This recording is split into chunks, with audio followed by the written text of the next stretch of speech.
Today we're going to remove the spark plugs from this 2016 Hyundai Sonata 2.4 Sport. Alright, so let's remove this cover to start off with, and we'll set that over to the side. Next we have these coil packs that we're going to remove. This will be a 10 millimeter, so we'll break this one loose, we'll break this one loose, and we'll break this one. Oh, that one's tight, and this one as well. And let's drive these out. We'll grab these bolts and put them in a nice safe location so we don't drop them just like I did. And there we have it. Alright, next we'll pull up this little white tab. I need a little pick.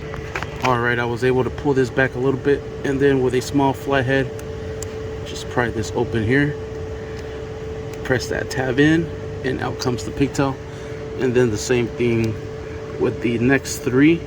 Pull that out a little bit, just enough for the screwdriver to fit through.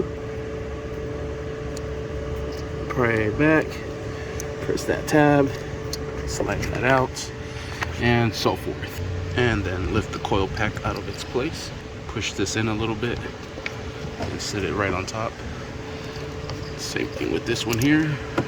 And I like to line them up so that way I don't get them confused.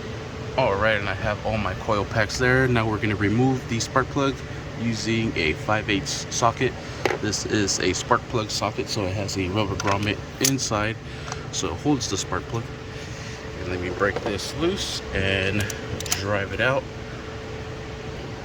and then just unthread it out.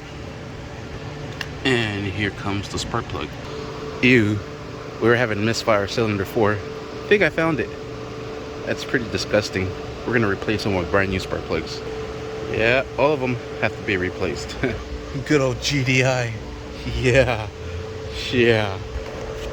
The reason this happens, as you can see, no injectors. This is port injected. The injectors inside, causing it to get a little gunky. And we're gonna replace these with brand new plugs.